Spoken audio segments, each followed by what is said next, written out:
The movie begins with the funeral of Ellen, the secretive and mysterious grandmother of the Graham family. Annie, her daughter, gives a eulogy but reveals that her relationship with Ellen was distant and complicated. Annie lives with her husband Steve, their teenage son Peter, and their 13-year-old daughter Charlie, who was very close to her grandmother. Charlie behaves strangely. She makes clicking sounds with her tongue and has a habit of drawing disturbing sketches. She also sees strange visions, including her grandmother's ghostly presence in the house. Annie, who creates miniature models for a living, starts working on a diorama of her mother's funeral, showing her obsession with past events. Meanwhile, Peter wants to attend a party, and Annie forces him to take Charlie along. At the party, Peter gets distracted while Charlie eats a cake containing nuts, unaware that she is severely allergic. Charlie starts struggling to breathe, and Peter panics, rushing her to the hospital in his car. Desperate for air, Charlie sticks her head out of the window, but in a horrific accident, she is decapitated by a telephone pole.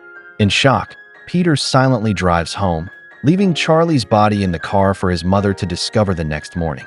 Annie is devastated, and the family struggles to cope with grief and guilt. Peter starts experiencing disturbing visions, including seeing Charlie's reflection in his classroom window. Meanwhile, Annie meets a woman named Joan at a grief support group.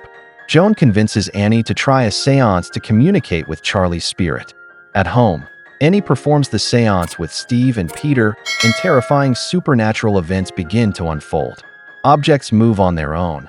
Peter feels an unseen force choking him, and Annie becomes possessed for a moment.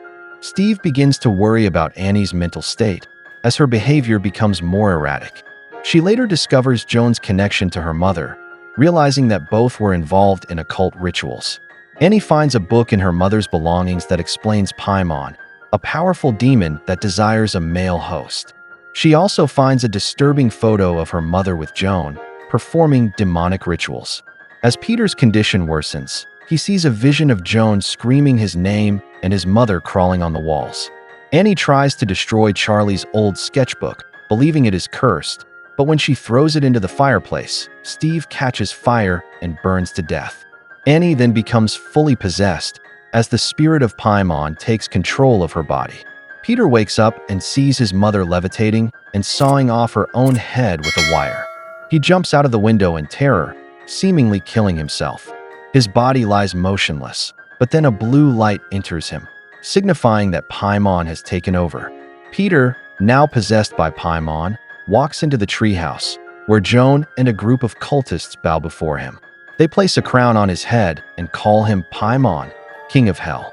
The film ends in eerie silence, showing that the Graham family's suffering was part of a larger demonic plan all along.